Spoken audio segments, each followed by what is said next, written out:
Good morning, guys. Walking through the garden this morning and it is a little chilly. And I'm thinking this weekend we're going to be taking the shade cloth down for the winter. I do have to work this evening or this afternoon, so I don't think that I'll get it done this morning because it's almost noon. But what we are going to do today is direct sow some more root vegetables that my chickens so unceremoniously destroyed. When it comes to the timing of when to take my shade cloth off, I usually do it the last month before our first frost. Because I live in the high desert, it's still pretty hot during the day. We're getting up into the high 80s, but the nights are dropping down to the 50s. So it makes it kind of difficult to get the plants under the shade cloth enough sun as well as keep the heat down, because as we go into the winter, we obviously have less daylight hours and the sun is farther away because that's how the earth spins and the world works. So the plants are generally getting less light, but I've also planted out a lot of my fall crops that don't like super hot temperatures. So I need to balance keeping the shade cloth on to keep it cool under here during the heat of the day, and also deciding when to take it off, because I could be further stunting this plant's growth by filtering the amount of light that comes through while we're already losing daylight hours. So I think I'm gonna do it this weekend. We don't have any more forecasted highs in the 90s, and it should just be steadily going down in daytime temperature from here on out. So it seems like a good time to do it. Plus I'm a little chilly and I'd like to be warm. For once, I am actually trying to be in the actual sun versus under the shade cloth this morning. Yay, fall is coming. And I wanted to show you guys what I got done yesterday, which is the first pepper bed that I took out. I was not sad about it at all. I was quite tired of coming out here and seeing these sad peppers, but I have replanted it with a few different things.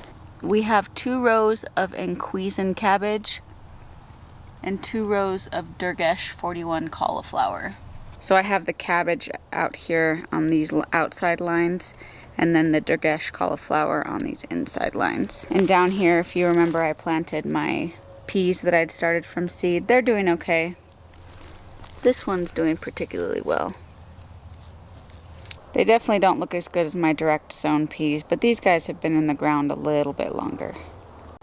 And here we've got the bed that we're going to be working on today with some re-amended soil that I flattened out after these chickens got in here and messed everything up. But some of these plants are looking really nice. These are some radishes. I believe they're the Japanese wasabi radish. And here I've got beets, sporadic. That's where the chickens tore up a bunch of them.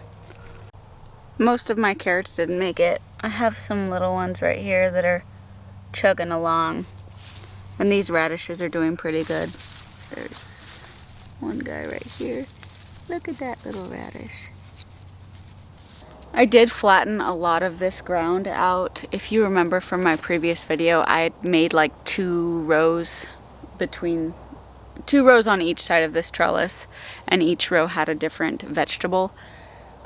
Since I'm going to be hand watering this anyways, and I have been hand watering it, I don't really need rows for the purpose of my drip system, because the drip system isn't going to work anyways with how close together I'm planting my root vegetables.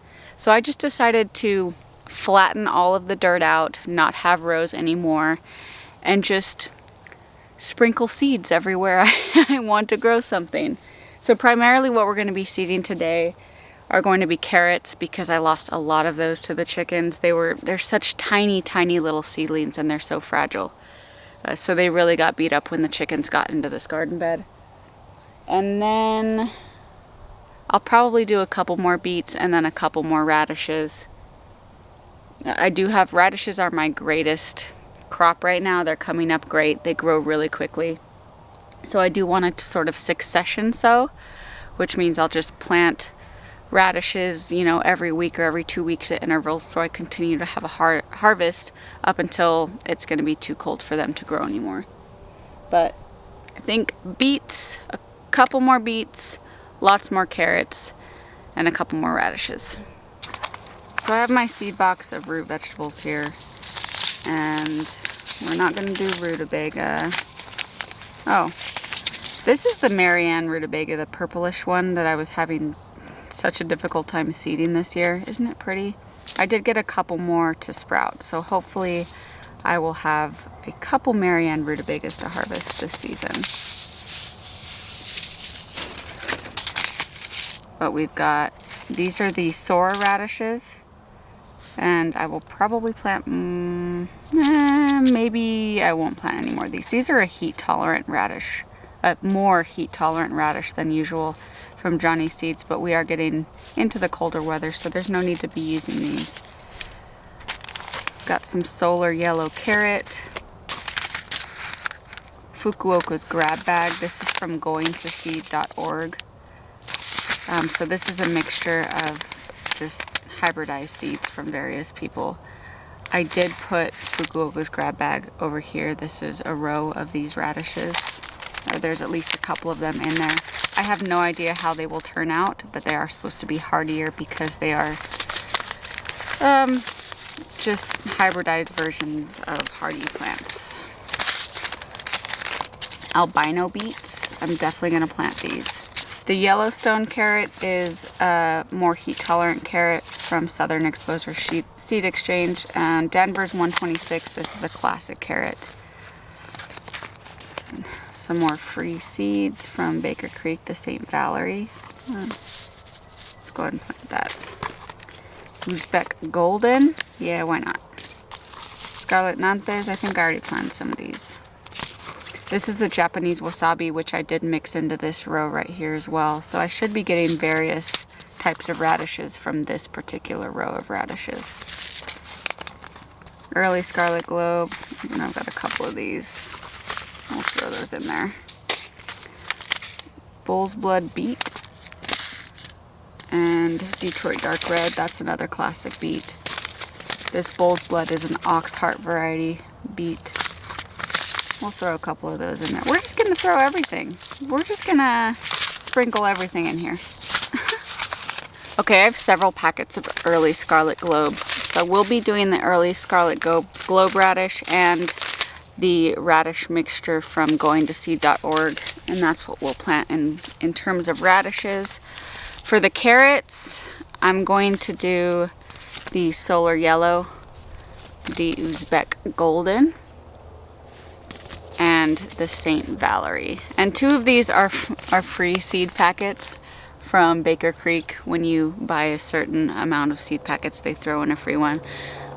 For the last 2 years, if I buy in the fall, I just get like buku amounts of free carrot seeds. So we're gonna throw all these in, see what comes up. I'm not super picky about what type of carrot I grow. I will just be excited to get any carrots this year because I've had terrible luck past couple years.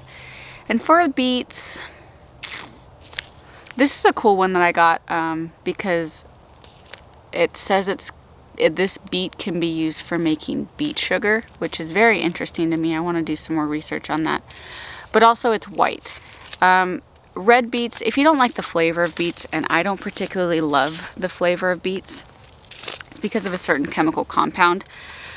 And if you get a red beet, the darker the beet, the more flavorful and higher in that compound it's going to be. The lighter beets tend to be a little more mild, a little less beet or dirt, earth flavored.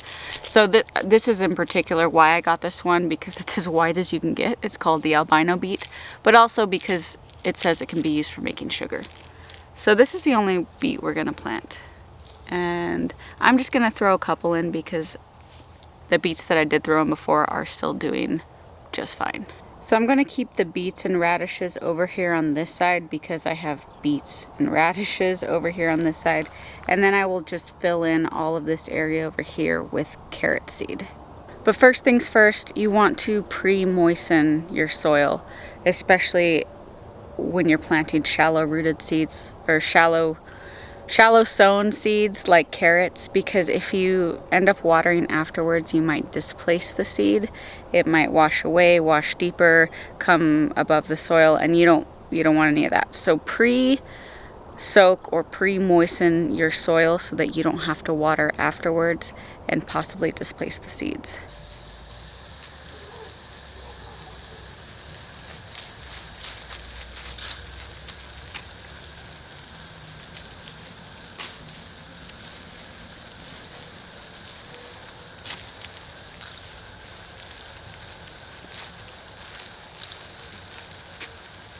Beets and radishes have slightly different planting depths. For radishes, they only go down 1/4 of an inch, and for beets, about 1/2 an inch.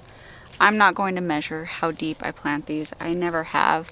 What I'm just going to do is lightly press them into the soil, and once all of the seeds have been pressed into the soil, I will come back and cover them up with a little bit of soil to make sure they're not exposed to the sunlight or the air or the elements, etc., etc.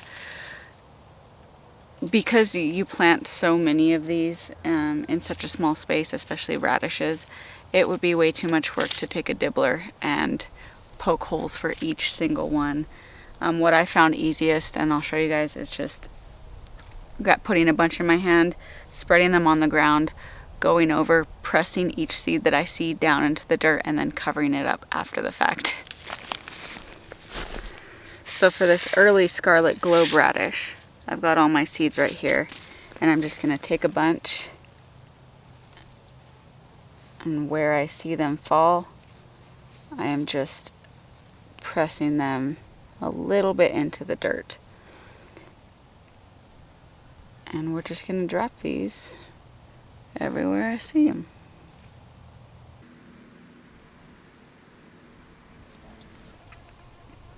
When you leave these divots in the ground, the little holes that I just poked with the seed inside, it helps to remind you when you're all done exactly where you did plant seeds. So you can just come back over and spread the dirt over like that. And all my radish seeds are planted.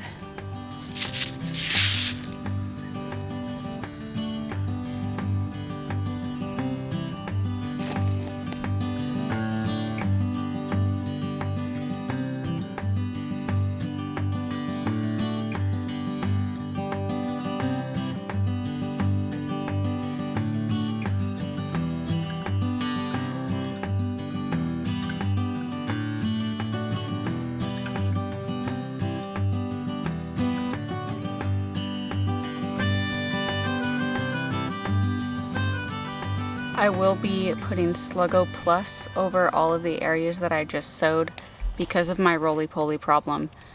It does nothing to harm your seedlings, it doesn't get in the way, it's just a sprinkled pellet that you put over the soil to prevent your various bugs from eating your seedlings as they come up. It is an organic pesticide, it's the only pesticide I've used this year. But I have definitely felt the benefit of it because I have a terrible, terrible problem with roly-polies. Now last up, I will be putting cardboard over the bare patches of soil that we just seeded. It's going to be a little bit more difficult than last time because now I have to navigate around plants that are already up and out of the ground. But I cut them into smaller pieces, and all I'm going to do is lay this over the places where I just seeded, and that will protect the soil from water evaporation, sun damage, and just help these seeds along to germinate faster. Once they are germinated, I'm going to lift these up every morning and water the ground underneath it, or just sprinkle it with water. Once I see germination, I will be taking this cardboard off as seeds germinate throughout the bed.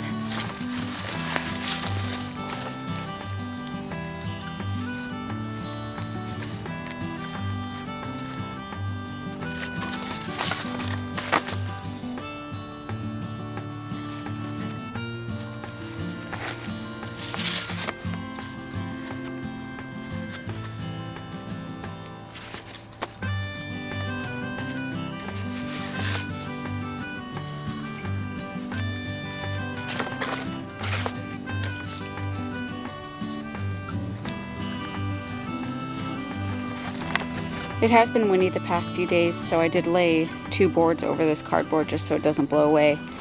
And it is kind of haphazard. Unfortunately, it was a lot more uniform when I first planted this bed, but now that some things have sprouted and the chickens tore up other things, I kind of had to make do with what I've got. So that is that. Let's hope this one sticks. And the chickens don't get in here again. I just can't leave the fence open again. And we should be good. But I am excited for the radishes that are growing and the beets that survived. Got a couple carrots, they're coming along slowly. Cross our fingers, we'll see how they do. Another task done. I've gotten 1 garden task done every day this week. I think that's the way to go. When you're burnt out, you're tired and you're busy. Just accomplish 1 thing in the garden a day. Well, 2. I made this video. So thank you guys for coming along. If you've ever had any terrible luck trying to direct sow seeds in your desert garden because it's too hot or too dry, I highly recommend this method. It does help that this bed is under the shade cloth, so in the afternoons when it's, 88, 89 degrees, it does receive some measure of comfort from the sun. And that's certainly probably what helped my carrots germinate too, because a lot of these cool weather vegetables won't germinate in high temperatures. If you don't have a shade cloth, that's fine. The cardboard itself does shade out the soil and will help to keep it cool. You just have to make some adjustments. Come out here in the middle of the day or the hottest part of the day, sprinkle the whole area down with water, cool it off, keep the soil moist, and you should be successful, because I was, and I am never successful with carrots. So this is amazing. This is great. I'm very excited to show you guys this. I'm gonna head inside because now I'm hot and this long sleeve is not working for me. So I will catch you on the next one.